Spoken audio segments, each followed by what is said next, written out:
Hello students, today we are going to discuss data communication subject for 4th semester 18 series batch. We'll be talking about the remaining topics of error module 3, that is error detection and correction.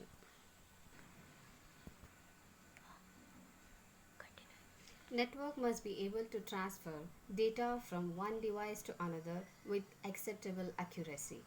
Data can be corrupted during transmission, and if it is corrupted, how to detect that and how to correct it is all about error detection as well as correction.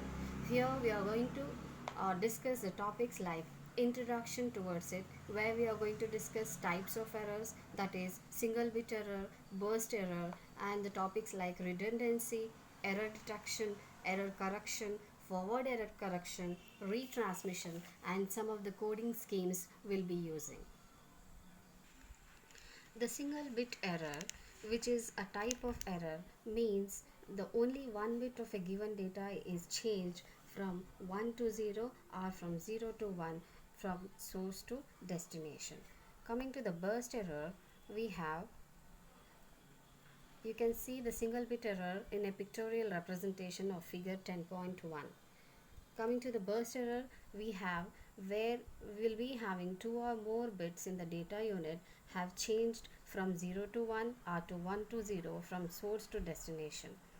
You can see in this diagram 10.2, where we have multiple bits changed from zeros to 1 and ones to zeros consequently. And you can see the corrupted bits also, where we have taken the length of the burst as 8 bits. Coming to the redundancy, as we know, redundancy is like multiple units or multiple bits we are going to add up, so which is a central concept in detecting and correcting errors.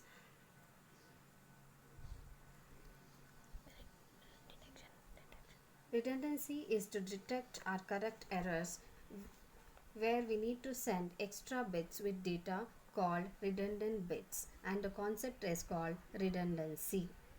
Coming to error detection, where we are looking only to see if any error has occurred, and in correction we need to know the extra exact number of bits that are corrupted, and more importantly their location in the message. Coming to forward error correction, it is the process of it is the process in which the receiver tries to guess the message by using redundant bits. And in retransmission, where it is a technique in which the receiver detects the occurrence of an error and asks the sender to resend the message until the message will be error free, which is received by the receiver.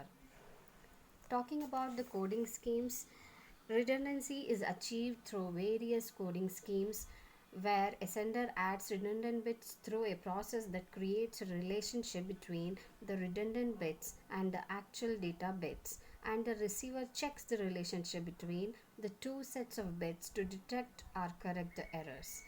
We are going to study one of the coding schemes in our syllabus, that is block coding. Coming to what is block coding, here we'll be dividing the message into number of blocks of k bits. In block coding, we'll be having our division of message into k bits of blocks called data words, where we add r redundant bits to each block to make the length n is equal to k plus r.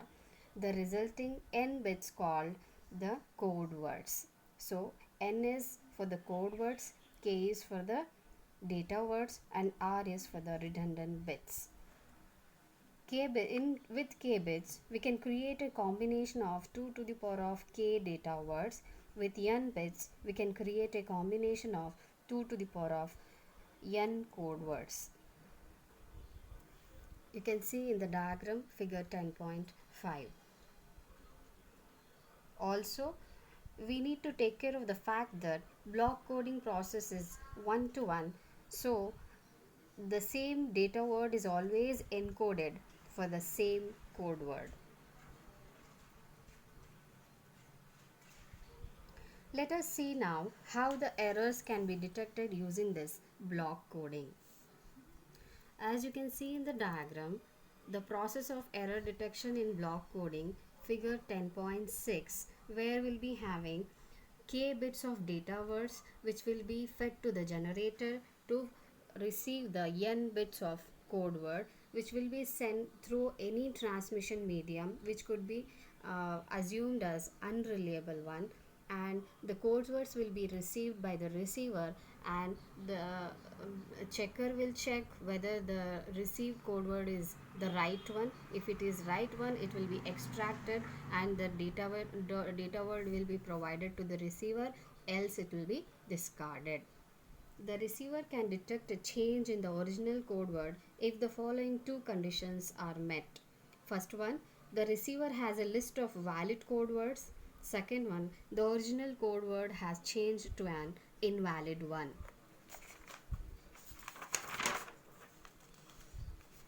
Here, as the sender creates code words, out of data words by using a generator that applies the rules and procedures of encoding, each code word is sent to the receiver may change during transmission.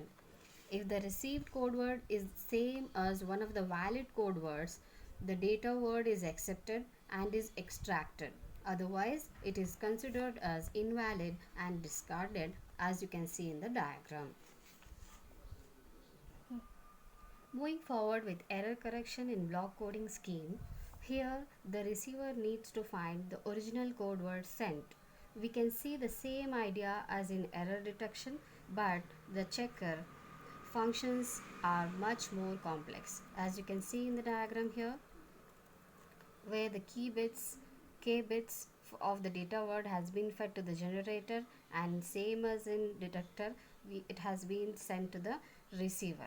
It will check whether the given code word is proper one, and it will discard the rest of the things and take the correct data word into consideration.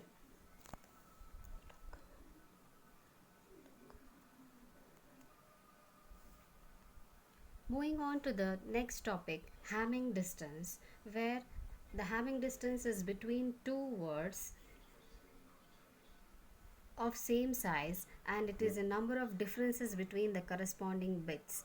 We show the Hamming distance between two words as x and y, and we can be represented as d of x comma y, as you can see in the marked paragraph.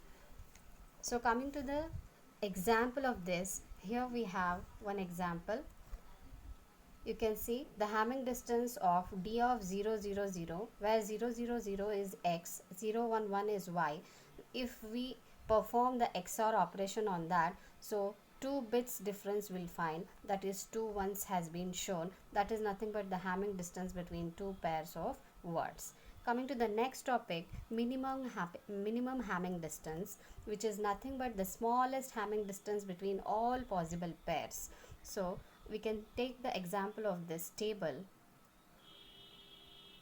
where we have a code for error correction with respect to data words and the code words. As we know, they are one to one, so this particular thing can be taken into consideration with respect to the dmin, that is, see here, d of x, that is first code word, to the second code word. 3 bits have been changed. Likewise and vice versa here, 0 to first word, 0 to second word, 0 to third word.